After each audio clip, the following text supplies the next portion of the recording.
एक बार एक सम्राट का पुराना वजीर मर गया। वजीर बहुत ही बुद्धिमान था, लेकिन अचानक ही उसकी मौत हो गई थी। तो अब नए वजीर की खोजबीन शुरू कर दी गई थी। साम्राज्य बहुत ही बड़ा था, इसलिए उसे संभालने के लिए एक बहुत ही बुद्धिमान और दूर की सोच रखने वाले वजीर का होना भी बहुत जरूरी था। पूरे राज्य में सबसे बुद्धिमान और सबसे समझदार व्यक्ति की खोज शुरू कर दी गई। इसके लिए पूरे राज्य में तरह तरह की परीक्षाएं आयोजित की गईं और पूरे राज्य भर से विभिन्न समझदार और विचारशील व्यक्तियों को छांटा गया और फिर आगे उनकी और भी मुश्किल परीक्षाएं ली गई और अंततः केवल 3 चुने हुए व्यक्तियों को राजधानी लाया गया ताकि सम्राट उनकी अंतिम परीक्षा ले सके। उन तीनों को राजमहल के एक कक्ष में बैठाया गया और सम्राट के द्वारा ये घोषणा करा दी गई कि कल इनकी अंतिम परीक्षा दी जाएगी और जो भी सफल होगा उसे राज्य का वजीर घोषित किया जाएगा। लेकिन आश्चर्य की बात तो यह थी कि शाम होते होते पूरे राज्य में ये बात फैल गई कि कल सम्राट कौन सी परीक्षा लेने वाले हैं। सारे नगर में इसकी चर्चा होने लगी। राजा एक बहुत ही अजीब परीक्षा लेना चाहता है। कल सुबह उन तीनों को महल के एक बड़े कक्ष में बंद कर दिया जाएगा और उस कक्ष के दरवाजे पर एक बड़ा सा ताला लगा दिया जाएगा। वह ताला उस राज्य के गणितज्ञकारियों और इंजीनियरों ने मिलकर बनाया था। उस ताले पर कोई चाबी नहीं लगी थी। ताले के ऊपर केवल गणित के कुछ अंक लिखे हुए थे और उन अंकों में एक पहेली छिपी हुई थी। जो भी इस पहेली को हल कर सकेगा वो इस ताले को खोलने में सक्षम हो पाएगा। धीरे धीरे ये बात उन तीनों के पास भी पहुंच गई कि कल उन तीनों को एक कमरे में बंद कर दिया जाएगा और बाहर एक ताला लगा दिया जाएगा जिसकी कोई चाबी नहीं है। बस उस ताले के ऊपर कुछ गणित के अंक छपे हुए हैं जिनमें एक पहेली छपी हुई है। तीनों में से जो भी उन अंकों को प्रयोग करके उनके पीछे छुपी पहेली को हल कर लेगा और पहले दरवाजा खोलकर कमरे से बाहर आ जाएगा उसे ही वजीर बना दिया जाएगा।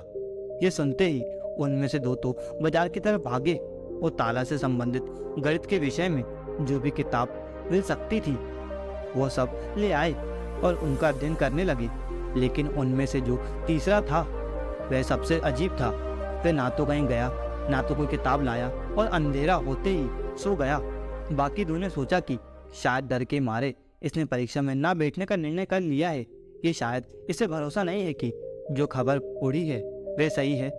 लेकिन फिर भी उन्होंने कोई भी मौका छोड़ना ठीक ना समझा क्योंकि यह पूरी जिंदगी में सिर्फ एक बार मिलने वाला मौका था। वे रात भर किताबें पढ़ते रहे। ताले के विज्ञान से संबंधित जो भी साहित्य उन्हें जो भी मिला वह सब उन्होंने पढ़ डाला। सुबह हुई तो वे तीसरा व्यक्ति सोकर उठा और उन तीनों को सम्राट के समक्ष प्रस्तुत किया गया। वहां उन्हें पता चला कि जो अफवाह उड़ी थी वह सत्य थी। उन तीनों को एक बड़े से कक्ष के अंदर बंद कर दिया गया। उसके बाहर एक ताला लगा दिया गया जिसके ऊपर कुछ गणित के अंक लिखे हुए थे। सम्राट ने कहा, तुम तीनों में से जो भी इस ताले पर लिखे अंकों की पहेली को हल कर लेगा वही दरवाजा खोल पाएगा और जो दरवाजा खोलकर सबसे पहले मेरे पास आएगा मैं उसे अपना वजीर बना लूंगा।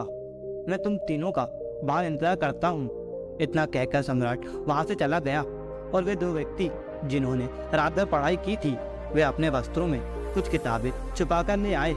दरवाजा बंद होते ही उन्होंने वे किताबें बाहर निकाली और ताले पर लिखे नंबरों को एक कागज पर लिखकर उनको हल करना शुरू कर दिया।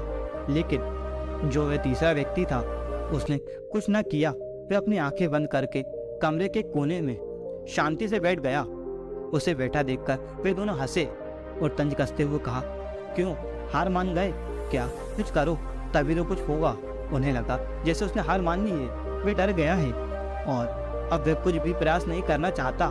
लेकिन उसका मन एकदम शांत था। उसकी आंखों से स्थिरता झलक रही थी। वह परेशान नहीं मालूम पड़ता था। वह बैठा रहा।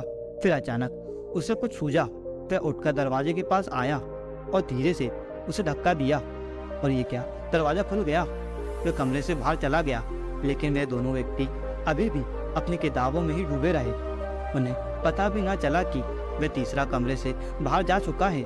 उन्हें तो पता ही तब चला जब सम्राट उस तीसरे व्यक्ति को लेकर कमरे के अंदर आए और बोला, बंद करो अपनी किताबें। जिसे बाहर निकलना था फिर कब निकल गया। ये देखकर वे दोनों दंग रह गए और पूछा, आखिर तुम बाहर कैसे निकले? सम्राट ने बोला, ताला तो लगाया ही नहीं गया था, क्योंकि बंद ताले को तो खोला जा सकता है, लेकिन जो ताला लगाया ही ना गया हो उसे कैसे खोलेंगे। ये आदमी तुम तीनों में सबसे ज़्यादा समझदार है, क्योंकि इसने समझदारी का पहला परिचय दिया। इसने ताले पर लिखे अंकों को हल करने से पहले ये जानने का प्रयास किया कि आखिर ताला लगा भी है या नहीं।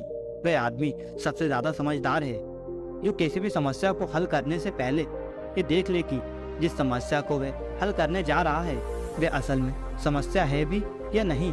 तो ये आदमी हमारे राज्य का सबसे समझदार व्यक्ति है। हम इसे अपना वजीर नियुक्त करते हैं। दोस्तों, इस कहानी से सीखने वाली बात यह है कि जब भी हमें लगे कि हमारे सामने कोई बड़ी समस्या है तो जल्दीबाजी में घबराकर उस समस्या का समाधान खोजने के बजाय हमें ठंडे दिमाग से ये सोचना चाहिए कि जिसे मैं समस्या समझ रहा हूँ वह असल में समस्या है भी या नहीं। असल समस्या कुछ और ही है जो अभी मुझे दिखाई नहीं दे रही।